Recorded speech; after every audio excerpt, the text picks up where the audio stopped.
Hey guys, what's going on? Inception here, and welcome to another video. Ladies and gentlemen, we did a recording for this already, but my mic was peaking like crazy, so I had to take that out because it sounded like I was in like a crazy room or something. But we're looking at a player that is 5'10" with medium work rates, right-footed with a 3-star weak foot. So we want to preferably use him as a right center back, not a left center back. He can play the left center back position, obviously. It's just that there's obviously more of a preference to use that 4-star weak foot on that side. But as you guys know, not all center backs have the 4-star weak foot. So you can see that my Fernando Hierro in this team is playing the left center back position, and it's not really a big deal, right? Because like I said, not all of them do have the good weak foot. In regards to specific stats, we're looking at a card that is a plus 15 for acceleration, plus 10 for sprint speed. Great defensive stat increases in general, right? Jumping is okay. It's 81. 81 jumping is not that great for someone that is 5'10" because, you know, there will be moments in game where someone will do a goal kick and your center backs are the one that's going to have to win the ball in the air, and you want them to be able to do that, and Azpilicueta might not be the guy for you, right? But with the shadow chemistry style, the plus 15 in acceleration will give him 99 acceleration on the card with 88 sprint speed. So the whole thing about this card is going to be off the ball movement. Does he occupy empty space really well when an opponent is attacking against you? Can he transition left and right quickly enough? Because he has 75 agility with 77 balance, 90 reactions, 82 composure. So those stats tell you that, you know, off the ball movement wise, he should be able to utilize this space well because of especially the 99 defensive awareness. So we're talking about a player that should be quick off the ball, that, you know, occupies the space whenever it's open, right? That's the type of card that he's going to be. This card is not going to be the physical type of center back for you. Like, he's not going to be that type of guy. At 5'10", not a crazy stock in game, and 73 strength, I can tell you that I'd probably prefer to use like Shoji or Gabrielson over this card, right? Because 73 strength, without having the specific body type in game, is not necessarily the greatest thing. However, some defenders have different characteristics, right? Like this guy, again, he's going to be the agile type off the ball. But with center backs nowadays, there's center backs that can be agile off the ball, but also offer you a good physical presence, right? So that's what I'm saying right off the bat. It could be a different situation where this guy just intercepts everything because he has 99 interceptions. But that's just from what I'm seeing so far, right? We're going to go ahead and try this guy out in game, see what's up. The way that we're going to be lined up in game to specifically try out Azpilicueta's card is going to look like this. So we're just going to have pretty much everybody pushing up, right? We'll put this on long ball so that players are just pretty much out of position. And then we're going to go ahead and use Cesar Azpilicueta as a center back with the other two center backs playing as a striker. So we're going to go ahead and try that out. I need to see if his transitioning left and right off the ball and me using him, if it's good enough for me to use the card. Because I don't think this is a meta card by any means.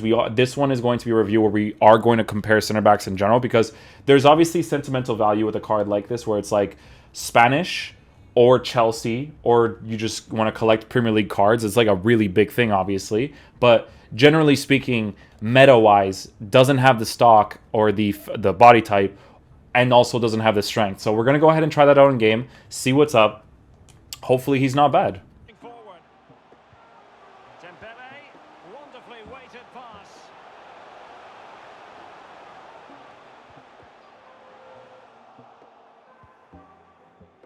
Defensive positioning was very interesting from him there.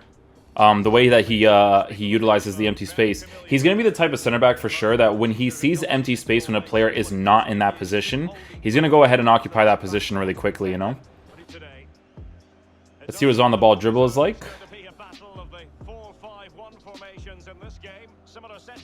Yeah, you could tell his agility, balance, and general dribbling stats will make him somewhat responsive in that center back area. As you guys know, the stocky center backs, like people like Chris Smalling and stuff, they kind of dribble a little bit slower, so it's nice to have a player like that can dribble that quickly.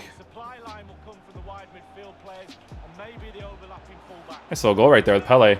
This formation might be a formation I switch to if someone tries to use the overload ball side, just to get that extra attacking presence. There we go. Let's see what his transitioning is like here. Good defending, utilizes the physical aspect of his card really nicely. The strength right there is very generic. It's not, you can't really judge strength in situations like that. Strength is something you can judge through having aggression and strength, because in that situation, someone that doesn't have that much strength that is using the shielding will be able to block the ball in that general area. But he obviously did a good job. His whole thing with this card is obviously going to be transitioning left and right, going forward, coming back really nicely, right? So that's the whole thing that we have to do to judge this card. Okay, a lot of pressure. There we go. Beautiful.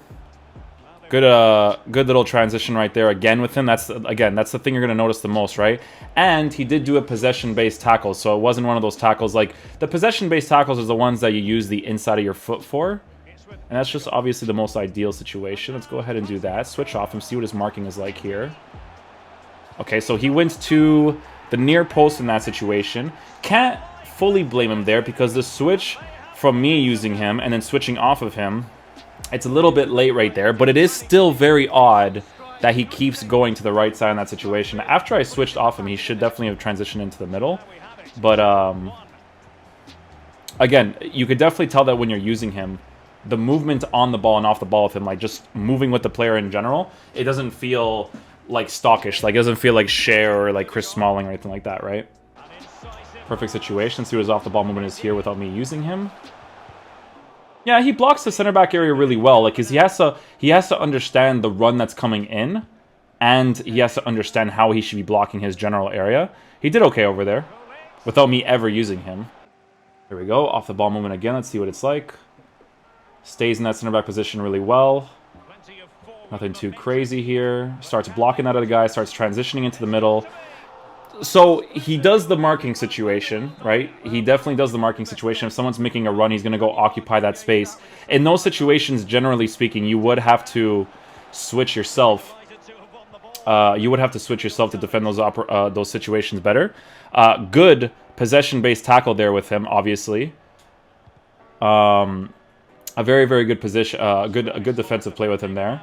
His transition back on the defense is really good too. Like, he does get back into position really quickly, and this is without any sort of drop back tactic. He just goes instantly. So that's good for corner kicks just in case he pushes up as well.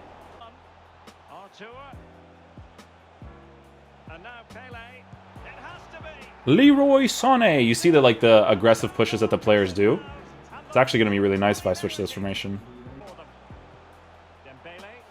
Okay, so this is without me using him. Just blocks his center back area generically.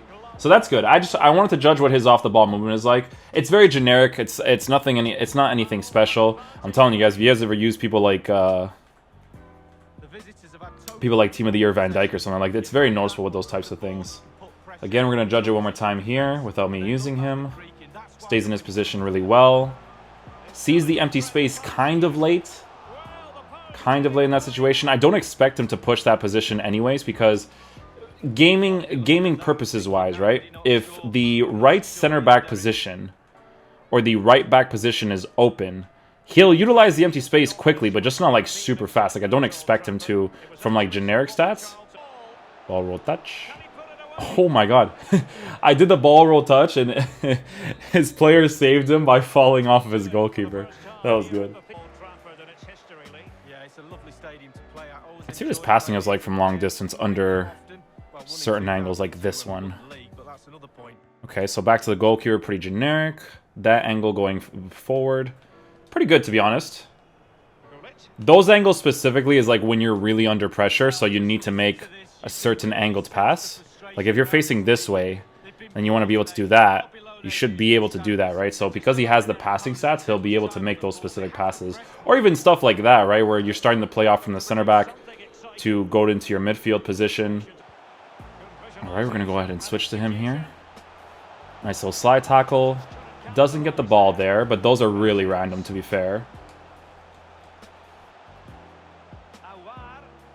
He does a good sliding tackle there. Like, just generally speaking, it's a good sliding tackle. It's just very random if you get possession of the ball there or not.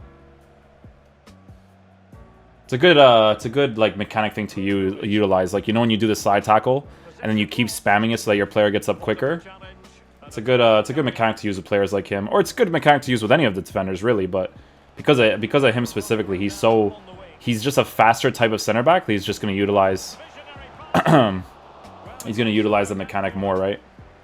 All right, guys. So final verdict on the card. I think he's more for sentimental value than anything else. You know, if you're trying to make some sort of Spanish team or you're a fan of Chelsea's, like this card is gonna be obviously really nice because now that you have Azpilicueta, you can have Azpilicueta and Tomori in your team, and you have some pretty decent center backs in your squad, right? I do think that with the Shadow chemistry style, he's pretty decent. It's just that with the Shadow chemistry style, he didn't really feel special. The reason being as to why he doesn't feel special is because he doesn't have the body type in game and physical presence to be able to defend like some of the center backs can, right? But have they made this card specifically very usable? Yes. For 200k, it's very debatable in regards to whether it's worth doing it for you in your team, because I don't know the situation of your team. I don't know how people are playing FIFA. If you're playing it for sentimental value, the card's really fun. It's definitely very usable. I'm waiting for a card like this that is Portuguese that I could put in my team, like Pep's or Pepe's flashback card, FC Porto, right? Get some links with Alex Telles and stuff. But with Azpilicueta, yeah, he has very good stats. Dribbling's pretty decent for a center back. Transitioning is good with him. Pace and defending is good with him. It's just that physical stock and that physical presence that you're kind of missing with the card. That's the only thing that's really missing with him. But it is a very important thing in FIFA, obviously. In regards to comparisons to some of the cards that you can get from the Premier League, to be honest with you, the Premier League has, like, I would say a few decent center backs nowadays. Like if you're looking at him strictly from a center back point of view,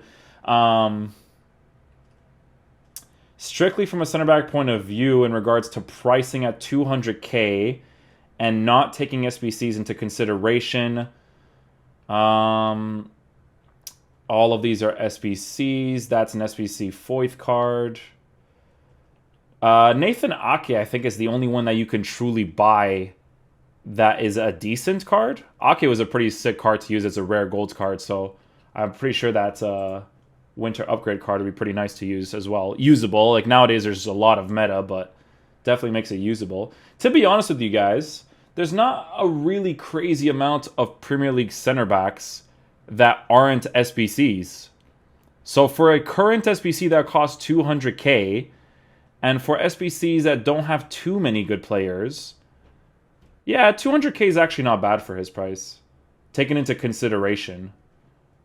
Yeah, taking into consideration, I would say the price isn't bad. The only person you could really compare to is like Nathan Ake, but Nathan Ake also has medium-high work rates. But like, you know what I'm saying? Like, you can buy Nathan Ake for 210k, or you can look at potential link-ups in the future with Chelsea, Spanish, and Premier League. It's really up to you, right? Like, and how you play FIFA. So 200k is not too bad for the SBC in regards to pricing, in comparison to the center backs that exist right now. So yeah, hopefully you guys enjoyed the video. I'll catch you guys for the next one. Peace out, dudes. Love you guys.